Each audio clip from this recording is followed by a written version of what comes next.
अब हम जिक्र करेंगे हिंदू धर्म में पैगंबरों के बारे में। पैगंबरों के बारे में मुख्तलिफ राय है।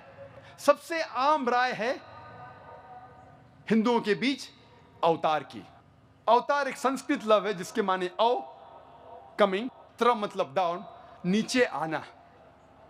अवतार के माने नीचे आना। और जब हम ऑक्सफोर्ड डिक्शनरी पढ़ते हैं, इसमें लिखा हुआ है अवतार के माने, ऑक्सफोर्ड डिक्शनरी सेज कि avatar according to Hindu mythology is a reward soul और a deity coming in bodily form on this earth. Avatar की मानी आम हिंदू समझते हैं हिंदू माइथोलॉजी में कि खुदा इंसान का रूप धारण करके इस जमीन पे उतरता है। और ये राय वो लेते हैं भगवत गीता से, पाठ नंबर 4 श्लोक नंबर 7 और 8 में, जिसमें कहा गया है यदा यदा ही धर्मस्य ग्लानिर्भवति भारत। जब जब नेकी घटेंगी ओ भारता और बुराई बढ़ेंगी, मैं आऊंगा अच्छाई की हिफाजत करने के लिए और बुराई को नष्ट करने के लिए, नेकी को एस्टैब्लिश करने के लिए। संभवामि युगे युगे, हर युग में मैं आऊंगा। इस भगवत गीता के श्लोक की वजह से यह अवतार का तस्वुर है। इसका तस्करा भागवत पुराण में भी है, खंड 9 अध्याय 24 श्लोका 56 में, जिसमें लिखा है जब भी नेकी घटेंगी और बुराई बढ़ेंगी, मैं आऊंगा अच्छाई की हिफाजत करने के लिए और बुराई को बर्बाद करने के लिए, नेकी को एस्टैब्लिश करने के लिए, नेकी की हिफाजत करने के लिए। इस 2 श्लोका के जरिए आम हिंदू में यह तस्वुर है अवतार का। लेकिन कई हिंदू स्कॉलर्स कहते हैं ये लफ्ज जो अवतार है, it is positive of God. खुदा खुद नहीं हो सकता, ये खुदा की कोई चीज है। और अक्सर जो हिंदू स्कॉलर्स है वो कहते हैं कि ये अवतार खुदा का भेजा हुआ इंसान हो सकता है, खुदा खुद नहीं हो सकता। इसीलिए वेद में कहीं भी जो अवतार का आम लोग समझते उसका जिक्र है ही नहीं वेद में, कि खुदा खुद इस धरती पे आए, इस जमीन पे आए, इसका जिक्र कहीं भी नहीं है वेद में। वेद में जिक्र है कि खुदा ने ऋषियों को भेजा, कई ऋषियों का जिक्र है। तो अगर हम वेद को भगवत गीता और भागवत पुराना से मिलाना चाहते हैं और इस श्लोका को समझना चाहते हैं, उससे यह जाहिर होता है कि जब भी नेकी घटती है और बुराई बढ़ती है तो भगवान एक ऋषि को भेजते हैं, एक आदमी को भेजते हैं बुराई को नष्ट करने के लिए और अच्छाई की हिफाजत करने के लिए। क्योंकि वेद के खिलाफ कोई भी हिंदू धर्म की किताब जाती है तो हमें वेद की बात मानना चाहिए। सबसे अच्छा तरीका है रिकंसाइलेशन, दोनों की बात को ऐसा समझे कि दोनों की बात रहे। और हिंदू धर्म में कई ऋषियों का जिक्र है, कई पैगंबरों का जिक्र है। आम हिंदू में यह तस्वुर है अवतार का। लेकिन कई हिंदू स्कॉलर्स कहते हैं यह लफ्ज जो अवतार है, it is positive of God. खुदा खुद नहीं हो सकता, ये खुदा की कोई चीज है। और अक्सर जो हिंदू स्कॉलर्स है वो कहते हैं कि ये अवतार खुदा का भेजा हुआ इंसान हो सकता है, खुदा खुद नहीं हो सकता। इसीलिए वेद में कहीं भी जो अवतार का आम लोग समझते उसका जिक्र है ही नहीं वेद में, कि खुदा खुद इस धरती पे आए, इस जमीन पे आए, इसका जिक्र कहीं भी नहीं है वेद में। वेद में जिक्र है कि खुदा ने ऋषियों को भेजा, कई ऋषियों का जिक्र है। तो अगर हम वेद को भगवत गीता और भागवत पुराना से मिलाना चाहते हैं और इस श्लोका को समझना चाहते हैं, उससे ये जाहिर होता है कि जब भी नेकी घटती है और बुराई बढ़ती है तो भगवान एक ऋषि को भेजते हैं, एक आदमी को भेजते हैं बुराई को नष्ट करने के लिए और अच्छाई की हिफाजत करने के लिए। क्योंकि वेद के खिलाफ कोई भी हिंदू धर्म की किताब जाती है तो हमें वेद की बात मानना चाहिए। सबसे अच्छा तरीका है रिकंसाइलेशन, दोनों की बात को ऐसा समझे कि दोनों की बात रहे। और हिंदू धर्म में कई ऋषियों का जिक्र है, कई पैगंबरों का जिक्र है, और हिंदू धर्म की किताबों में आखिरी पैगंबर, आखिरी रसूल, आखिरी नबी मोहम्मद सल्लल्लाहु अलैहि वसल्लम का भी जिक्र है कई जगह पर। जब हम पढ़ते हैं भविष्य पुराना पर्व 3 खंड 3 अध्याय 3 श्लोकास 5 से 8 तक, इसमें लिखा हुआ है एक मलेच्चा आएगा जिसका नाम है मोहम्मद।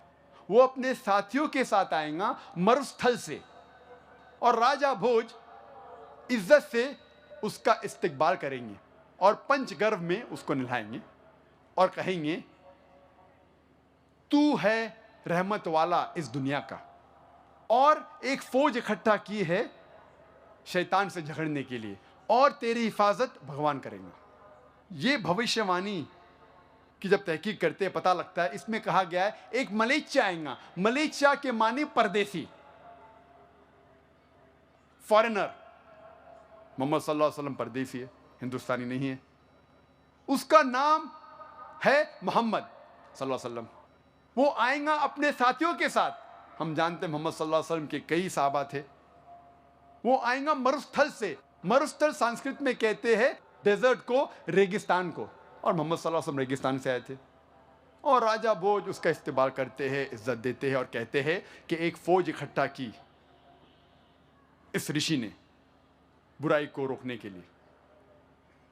मोहम्मद सल्लल्लाहु अलैहि वसल्लम की भविष्यवाणी भविष्य पुराना पर्व 3 खंड 3 अध्याय 3 श्लोका 10 से 27 में भी है। इसमें लिखा हुआ है कि मलेशिया अरब जमीन को खराब कर चुका है। एक दुश्मन था जिसे मैंने नष्ट किया, अभी और एक बार वो भेजा गया है और बड़े दुश्मन को। इसको नष्ट करेंगे एक आदमी जिसका नाम है मोहम्मद, और लोगों को सही रास्ते पे लेके आएंगे। ए राजा, तुझे मलेशिया के जमीन में जाने की जरूरत नहीं, तुझे मैं प्योरीफाई करूंगा, पाक करूंगा इस जगह पे। और एक शख्स आता है एंजेलिक डिस्पोजिशन में, फरिश्ते के रूप में, और कहता है कि मुझे भेजा है ईश्वर परमात्मा ने आर्य धर्म को कायम करने के लिए, हक का धर्म, हक का दीन। मेरा मानने वाला गोश्त खाने वाला रहेगा, मेरा मानने वाला का खतना किया जाएगा। वो चोटी नहीं सिर पे रखेगा, वो दाढ़ी बढ़ाएगा, दाढ़ी बढ़ाएगा और लोगों को नमाज की तरफ बुलाएगा। वो गोश्त खाएगा लेकिन सूअर का गोश्त, खिंजीर नहीं खाएगा। वो इनकलाब बर्पा करेगा, वो घास फूस से पाक नहीं होगा, लेकिन हक के लिए मैदान जंग में लड़ेगा और पाक होगा। उसका नाम होगा मुसलमान। ये भविष्यवाणी इशारा कर रही है आखिरी पैगंबर मोहम्मद सल्लल्लाहु अलैहि वसल्लम की तरफ। कहा गया है कि वो आदमी आएगा, लोगों को हिदायत देगा और दुश्मन का नष्ट करेगा। उसका नाम होगा मोहम्मद सल्लल्लाहु अलैहि वसल्लम। उसका मानने वाला होगा जिसकी खतना हो चुकी है। वो चोटी नहीं उगाएगा अपने सिर पर, दाढ़ी बढ़ाएगा, इनकलाब बर्पा करेगा, लोग को नमाज सलाह की तरफ बुलाएगा, जिसे कहते हैं आदान। वो इनकलाब बर्पा करेगा, गोश्त खाएगा लेकिन खिंजीर, सूअर का गोश्त नहीं खाएगा। वो पाक नहीं होगा घास और फूस से, लेकिन हक के लिए मैदान जंग में लड़कर पाक होगा। उसका नाम होगा मुसलमान। ये सारी बातें लिखी हुई है भविष्य पुराना में। कई भविष्यवाणी हैं, वक्त नहीं कि सारी की तफसीर करूं मैं। मोहम्मद सल्लल्लाहु अलैहि वसल्लम का जिक्र है भविष्य पुराना में, पर्व 3 खंड 1 अध्याय 3 श्लोकाज 21 से 23 में भी मोहम्मद सल्लल्लाहु अलैहि वसल्लम का जिक्र वेद में कई जगह है। अथर्वा वेद में भी है, किताब नंबर 20 पाठ नंबर 127 मंत्रा नंबर 1 से 14। वक्त की किल्लत होने की वजह से, वक्त की कमी होने की वजह से सारे 14 मंत्रों का तस्करा मैं नहीं कर सकता हूं, सिर्फ पहले 2 का करूंगा। मंत्रा नंबर 1 में लिखा हुआ, इसे कहते हैं, ये 14 मंत्रा को कहते हैं कुंटप सुक्ता। कुंटप मतलब परेशानी से दूर करना, उसके मानी है अमन, सलामती, और अरबी में कहते हैं इस्लाम। कुंटप सुक्ता के मानी है, और एक मानी है hidden glands in the abdomen, और इसके मानी भविष्य में लोग को पता चलेंगे, अभी नहीं पता। कुंटप सुक्ता में अथर्ववेद किताब नंबर 20 पाठ नंबर 127 मंत्रा नंबर 1 में लिखा है, नरशंसा आएगा, कौरमा आएगा, और उसके 60,000 दुश्मन होंगे। मंत्रा नंबर 1 में लिखा है, आएगा एक ऋषि जो है नरशंसा, कौरमा, उसके 60,000 दुश्मन होंगे। मंत्र नंबर 2 में लिखा है, वो ऋषि ऊंट चलाकर आएगा। मंत्र नंबर 1 में कहा गया है उसका नाम होगा नरशंसा। नरशंसा संस्कृत लफ्ज है जिसके मानी है नर, नर मानी आदमी, शंसा मतलब प्रशंसा, तारीफ करना, वो आदमी जो तारीफ के लायक है। और अगर हम अरबी में तर्जुमा करते हैं, हम कहेंगे मोहम्मद सल्लल्लाहु अलैहि वसल्लम, और मोहम्मद सल्लल्लाहु अलैहि वसल्लम नाम था आखिरी पैगंबर का, उसका तर्जुमा हिंदी में करते हैं तो हो जाता है तारीफ के लायक, वो आदमी जो तारीफ के लायक है। मंत्र नंबर 1 में आगे लिखा है, वो है कौरमा। कौरमा के मानी अमन का शहजादा, सलामती का शहजादा, और मोहम्मद सल्लल्लाहु अलैहि वसल्लम सलामती अमन के शहजादे थे। कौरमा के और एक मानी है जो आदमी हिजरत करता है। हम जानते हैं कि मोहम्मद सल्लल्लाहु अलैहि वसल्लम ने हिजरत की थी, और मंत्रा 1 में भी लिखा है कि उसके 60,000 तकरीबन 60,000 दुश्मन होंगे। और हम जानते हैं, तारीख कहती है कि मोहम्मद सल्लल्लाहु अलैहि वसल्लम के दुश्मन तकरीबन 60,000 थे, जो मक्का की आबादी थी जो मोहम्मद सल्लल्लाहु अलैहि वसल्लम के खिलाफ थे शुरू में। मंत्र नंबर 2 में लिखा है, वो ऋषि ऊंट चला के आएगा। कोई भी ब्राह्मण कभी भी ऊंट नहीं चलाएगा। क्यों? मनुस्मृति पाठ नंबर 11 श्लोक नंबर 202 में लिखा है, ब्राह्मण कभी भी ऊंट नहीं चलाना चाहिए। तो ये ऋषि ब्राह्मण नहीं हो सकता। तो ये भविष्यवाणी इशारा कर रही है मोहम्मद सल्लल्लाहु अलैहि वसल्लम की तरफ। मोहम्मद सल्लल्लाहु अलैहि वसल्लम का जिक्र कई जगह वेद में, अथर्ववेद में, अथर्ववेद किताब नंबर 20 पाठ नंबर 21 मंत्र नंबर 6 में है। मोहम्मद सल्लल्लाहु अलैहि वसल्लम का जिक्र भविष्यवाणी अथर्ववेद किताब नंबर 20 पाठ नंबर 21 मंत्र नंबर 7 में भी है। मोहम्मद सल्लल्लाहु अलैहि वसल्लम का जिक्र ऋग्वेद किताब नंबर 1 पाठ नंबर 53 मंत्र नंबर 9 में भी है। कई जगह है। मोहम्मद सल्लल्लाहु अलैहि वसल्लम का जिक्र सामवेद में भी है। सामवेद अग्नि मंत्र नंबर 64, इसमें लिखा है कि ये ऋषि अपने माँ का दूध नहीं पिएगा। हम जानते हैं मोहम्मद सल्लल्लाहु अलैहि वसल्लम अपने माँ का दूध उन्होंने नहीं पिया, बीवी हलीमा का पिया। मोहम्मद सल्लल्लाहु अलैहि वसल्लम का जिक्र अहमद जैसे, अहमद मानी जो आदमी तारीफ करता है अल्लाह की, भगवान की, खुदा की, उसे कहते हैं अहमद। और अहमद मोहम्मद सल्लल्लाहु अलैहि वसल्लम का दूसरा नाम था। हिंदू धर्म की किताबों में मोहम्मद सल्लल्लाहु अलैहि वसल्लम की भविष्यवाणी अहमद नाम से कई जगह में है। सामवेद उत्तरचिक मंत्रा नंबर 1500, सामवेद इंद्रा भाग नंबर 2 मंत्रा नंबर 152, यजुर्वेद पाठ नंबर 31 मंत्रा नंबर 18 में जिक्र आता है मोहम्मद सल्लल्लाहु अलैहि वसल्लम का अहमद जैसे। ऋग्वेद किताब नंबर 8 पाठ नंबर 6 मंत्रा नंबर 10 में आता है। अथर्वा वेद किताब नंबर 8 पाठ नंबर 5 मंत्रा नंबर 16 में। अथर्वा वेद किताब नंबर 20 पाठ नंबर 126 मंत्रा नंबर 14 में। कई जगह पे मोहम्मद सल्लल्लाहु अलैहि वसल्लम की भविष्यवाणी है अहमद नाम से। मोहम्मद सल्लल्लाहु अलैहि वसल्लम की भविष्यवाणी हिंदू धर्म की किताबों में नरशंसा जैसे कई जगह है। जैसे मैंने कहा था, नरशंसा की मानी है नर, जिसका मतलब है आदमी। शंसा मतलब प्रशंसा के लायक, तारीफ के लायक। नरशंसा मतलब वो आदमी जो तारीफ के लायक, और मोहम्मद की मानी भी है वो आदमी जो तारीफ के लायक। तो मोहम्मद सल्लल्लाहु अलैहि वसल्लम की भविष्यवाणी, उनका नाम मोहम्मद सल्लल्लाहु अलैहि वसल्लम जैसे हिंदू धर्म की किताबों में कई जगह लिखा है। ऋग्वेद किताब नंबर 1 पाठ नंबर 13 मंत्रा नंबर 3। ऋग्वेद किताब नंबर 1 पाठ नंबर 18 मंत्रा नंबर 9। ऋग्वेद किताब नंबर 1 पाठ नंबर 106 मंत्रा नंबर 4। ऋग्वेद किताब नंबर 1 पाठ नंबर 142 मंत्रा नंबर 3। ऋग्वेद किताब नंबर 2 पाठ नंबर 3 मंत्रा नंबर 2। ऋग्वेद किताब नंबर 5 पाठ नंबर 5 मंत्रा नंबर 2। ऋग्वेद किताब नंबर 7 पाठ नंबर 2 मंत्रा नंबर 2। ऋग्वेद किताब नंबर 10 पाठ नंबर 64 मंत्रा नंबर 3। ऋग्वेद किताब नंबर 10 पाठ नंबर 182 182 मंत्रा नंबर 2।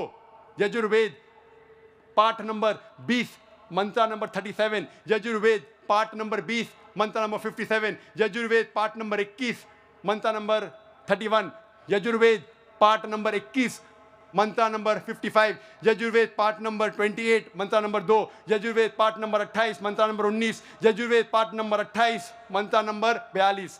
कई जगह पे लिखा हुआ है मोहम्मद सल्लल्लाहु अलैहि वसल्लम की भविष्यवाणी नरशंसा जैसे। सिर्फ हवाले अगर मैं देने लगूंगा तो अल्हम्दुलिल्लाह अल्हम्दुलिल्लाह सुम्मा अल्हम्दुलिल्लाह, सिर्फ हवाले देने लगूंगा, सैकड़ों हवाले हैं। और सिर्फ हम भविष्यवाणी मोहम्मद सल्लल्लाहु अलैहि वसल्लम की जिक्र करेंगे हिंदू धर्म की किताबों में तो सारा दिन भी कम लगेगा। और मैंने एक तकरीर की, मोहम्मद सल्लल्लाहु अलैहि वसल्लम का जिक्र, मोहम्मद सल्लल्लाहु अलैहि वसल्लम की भविष्यवाणी हिंदू धर्म की किताबों में, वो कसट अगर आप देखेंगे उसके अंदर और तफसील से बात किया। मैं पूरी बात नहीं किया, तकरीर इतनी लंबी नहीं हो सकती, लेकिन और तफसील से बात किया हूँ। वक्त की किल्लत, वक्त की कमी होने की वजह से और एक भविष्यवाणी का जिक्र करूँगा मोहम्मद सल्लल्लाहु अलैहि वसल्लम के बारे में हिंदू धर्म की किताब में। वो है कल की अवतार के बारे में। कल की अवतार का जिक्र है भागवत पुराना में खंड 12 अध्याय 2 श्लोका 18 से 20 तक के, जिसमें लिखा हुआ है वो विष्णु याश के घर में पैदा होगा, जो एक नेक ब्राह्मण है, संभाला गांव का सरदार, और उसका नाम होगा कल्कि। उसको 8 गुण दिए जाएंगे। उसको दिया जाएगा एक सफेद घोड़ा, और उसके हाथ में होगा, सीधे हाथ में एक तलवार, और वो लोगों को सच्चाई दिखाएगा, अंधकार से लेके आएगा रोशनी तक। आगे लिखा हुआ है भगवत पुराना में खंड 1 अध्याय 3 श्लोका 25 में, कल युग में जब राजा चोर जैसा बर्ताव करेंगे, उस वक्त विष्णु याश के घर में कल्कि पैदा होगा। कल्कि अवतार का जिक्र कल्कि पुराना में भी है। पाठ नंबर 2 श्लोका नंबर 4 में लिखा है कल्कि पैदा होगा विष्णु याश के घर में, संभाला देश में, संभाला गांव में। कल्कि पुराना पाठ 2 श्लोक नंबर 5 में लिखा है उसके 4 दोस्त होंगे और वो उसकी मदद करेंगे दुश्मन से लड़ने के लिए। कल्कि पुराना पाठ नंबर 2 श्लोक नंबर 7 में जिक्र आता है जंग के मैदान में देवता उनकी मदद करेंगे। कल्कि पुराना पाठ 2 श्लोक नंबर 11 में लिखा है, ये पैदा होगा विष्णु याश के घर में सुमति की पेट में। कल्कि पुराना पाठ नंबर 2 श्लोक नंबर 15 में लिखा है, ये कल्कि अवतार पैदा होगा 12वीं तारीख माधव महीने की। वक्त की कमी होने की वजह से मैं जितना जिक्र है भविष्यवाणी मोहम्मद सल्लल्लाहु अलैहि वसल्लम के बारे में, कल के अवतार के बारे में, मैं मुख्तसर से कहूँगा। नंबर 1, इस कल के अवतार के पिता का नाम होगा विष्णु याश। विष्णु याश के मानी हैं खुदा का बंदा, और मोहम्मद सल्लल्लाहु अलैहि वसल्लम के वालिद के पिता का नाम था अब्दुल्ला, जिसके मानी है अल्लाह का बंदा, खुदा का बंदा। इसमें लिखा है कल्कि अवतार के मां का नाम होगा सुमति। सुमति मानी अमन। मोहम्मद सल्लल्लाहु अलैहि वसल्लम के मां का नाम था आमिना, जिसके मानी है अमन, जिसके मानी है सलामती। ये कल्कि अवतार पैदा होगा संभाला गांव में। संभाला के मानी अमन की जगह, और मोहम्मद सल्लल्लाहु अलैहि वसल्लम पैदा हुए मक्का में, जिसे कहा जाता था दारुल अमन। इस भविष्यवाणी में लिखा है वो पैदा होगा संभाला गांव के सरदार के घर में। हम जानते हैं मोहम्मद सल्लल्लाहु अलैहि वसल्लम पैदा हुए कुरैश के खानदान में, जो चीफ थे। इस भविष्यवाणी में लिखा है कल्कि अवतार पैदा होगा 12वीं तारीख माधव के महीने में। हम जानते हैं मोहम्मद सल्लल्लाहु अलैहि वसल्लम की पैदाइश की तारीख है 12वीं रबी अव्वल। इस भविष्यवाणी में लिखा है कल्कि अवतार अंतिम ऋषि होंगे। हम जानते हैं मोहम्मद सल्लल्लाहु अलैहि वसल्लम आखिरी पैगंबर थे, और अल्लाह ताला फरमाते कुरान मजीद में सूरह अहज़ाब में सूरह नंबर 33 आयत नंबर 40 में, मा काना मुहम्मदुन अबा आदम मिन रिजालिकुम वलाकिन रसूलुल्लाह व खातिमुन नबीन व काना अल्लाहु बिकुल्लि शैइन अलीमा। मोहम्मद सल्लल्लाहु अलैहि वसल्लम आप मर्दों में से किसी के पिता नहीं हैं, लेकिन वो अल्लाह के रसूल है, खातिमुन नबीन है, आखिरी नबी है, और अल्लाह सारा इल्म रखता है। इस भविष्यवाणी में लिखा है ये कल्कि अवतार को सबसे पहली वही एक गार में होंगी, इन अ केव, और फिर वो नॉर्थ वर्ड जाएगा। नॉर्थ कहते शिमाल, वो कल्कि शिमाल की तरफ जाएगा और फिर से लौट जाएगा। हम जानते हैं मोहम्मद सल्लल्लाहु अलैहि वसल्लम को पहली वही जबले नूर गारे हिरा में हुई, जब जिब्रील ने सलाम पहली वही लेके आते, और फिर मोहम्मद सल्लल्लाहु अलैहि वसल्लम ने हिजरत की मक्का से मदीना तक। मदीना मक्का के शिमाल में है, और फिर से वापस आ गए मक्का। इस भविष्यवाणी में लिखा है कि इस कल्कि अवतार को 8 गुण दिए जाएंगे, स्पेशल क्वालिटीज। नंबर 1 विजडम, हिकमत। नंबर 2 सेल्फ कंट्रोल, जिसके मानिए परहेजगारी। तीसरा नंबर रिस्पेक्टेड लीनिएज, अच्छा खानदान। नंबर 4 रिवील नॉलेज, वही। नंबर 5 वैलर, ताकत। नंबर 6 मेजर्ड स्पीच, अच्छा बोलना। नंबर 7 अटमोस्ट ग्रेटफुलनेस, और नंबर 8 अटमोस्ट चैरिटी, खैरात करना। और ये सारे 8 गुण अल्हम्दुलिल्लाह मोहम्मद सल्लल्लाहु अलैहि वसल्लम में मौजूद है। आगे इस भविष्यवाणी कल्कि अवतार में लिखा है कि ये कल्कि अवतार रहमत बना के भेजा जाएगा सारे इंसानियत के लिए। और अल्लाह ताला फरमाते सूरह अल अंबिया में सूरह नंबर 21 आयत नंबर 107 में, वमा अरसलनाका इल्ला रहमतल लिल आलमीन, हमने मोहम्मद सल्लल्लाहु अलैहि वसल्लम को भेजा है रहमत बना के सारे आलमों के लिए, सारे इंसानियत के लिए, सारे जहां के लिए। इस भविष्यवाणी में लिखा है कि इस कल्कि अवतार को एक घोड़ा दिया जाएगा, सफेद घोड़ा। और हम जानते हैं मोहम्मद सल्लल्लाहु अलैहि वसल्लम को बरक दिया गया था, बुर्क, जिसके जरिए वो मिराज किए, अल्हम्दुलिल्लाह। आगे लिखा है कि वो घोड़ा चलाएंगे तलवार को सीधे हाथ में लेके। हम जानते हैं मोहम्मद सल्लल्लाहु अलैहि वसल्लम ने कई जंग लड़ी, अक्सर सेल्फ डिफेंस में, अपने आप को बचाने के लिए, और अल्हम्दुलिल्लाह खुद उन्होंने जंग में हिस्सा लिया और कई बार घोड़ा चलाया सीधे हाथ में तलवार लेके। इस भविष्यवाणी में लिखा है कि कल के अवतार लोगों को अंधकार से रोशनी में ले आएगा। और हम जानते हैं जिस वक्त मोहम्मद सल्लल्लाहु अलैहि वसल्लम अरब ज़मीन में पैदा हुए उसे कहते थे यौमिल जाहिलिया, उस दौर को कहते थे यौमिल जाहिलिया, द डेज ऑफ इग्नोरेंस। और मोहम्मद सल्लल्लाहु अलैहि वसल्लम ने कुरान के ज़रिए अल्हम्दुलिल्लाह इन अरबों को अंधकार से रोशनी तक ले गए।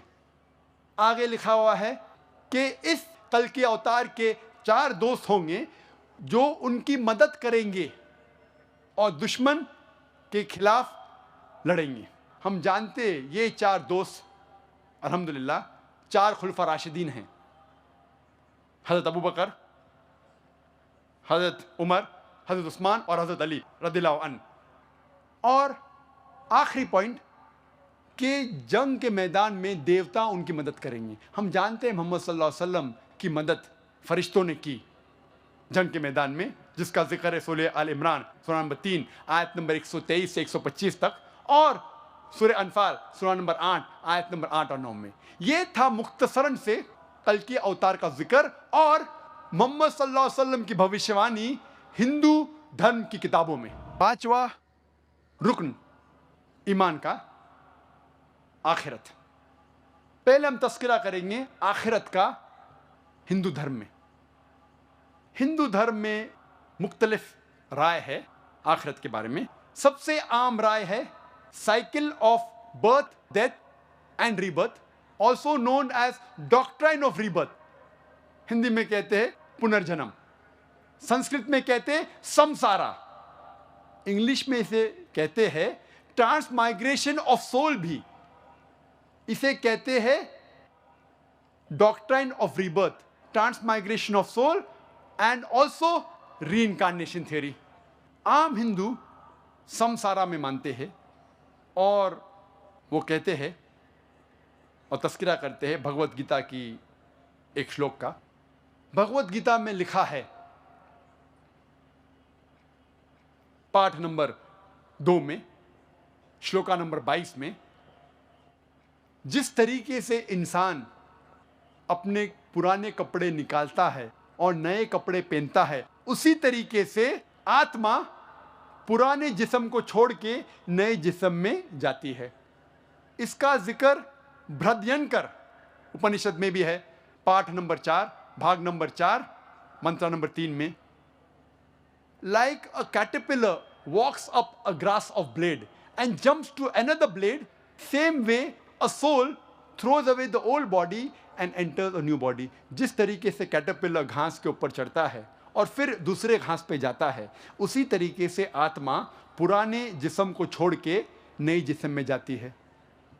आम हिंदू समझता है समसारा के बारे में, इंसान पैदा होता है फिर मरता है, फिर पैदा होता है फिर मरता है, फिर पैदा होता है फिर मरता है। ये साइकिल है बर्थ, डेथ और रिबर्थ की। लेकिन इसका जिक्र कहीं भी वेद में नहीं है, कहीं भी नहीं है। वेद में पुनर्जन्म का जिक्र है। पुनर्जन्म की मानी, पुनर् मतलब नेक्स्ट, अगला, जन्म मतलब बर्थ, नेक्स्ट बर्थ, पुनर्जन्म।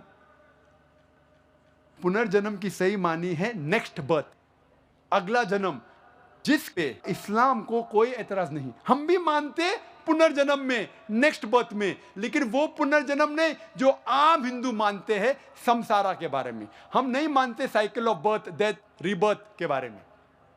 हम मानते सिर्फ पुनर्जन्म। पुनर्जन्म अंग्रेजी में होता है नेक्स्ट बर्थ, अगली जिंदगी। और इसका जिक्र है ऋग्वेद में किताब नंबर 10 पाठ नंबर 16 मंत्र नंबर 4 और 5 में। तो पुनर्जन्म का जिक्र है, लेकिन ये साइकिल बर्थ, डेथ, रीबर्थ का जिक्र नहीं है। तो जब हम वेद पढ़ते हैं हमें पता चलता है कि वेद में लिखा है कि और एक जिंदगी है, और अगर आप इस जिंदगी में सफल होंगे, अगर इस जिंदगी में सफल होंगे तो आप जाएंगे स्वर्ग में। स्वर्ग का जिक्र है एक अमन की जगह, एक सलामती की जगह, जिसके नीचे बहेंगी दूध की नदियाँ, शहद की नदियाँ, वहाँ फल होंगे। और अमन होगा। अगर आप इस दुनिया में सफलता नहीं पाते तो आप जाते हैं नरक में। नरक एक सजा की जगह है जिसका अक्सर जिक्र है वेद में आग जैसा।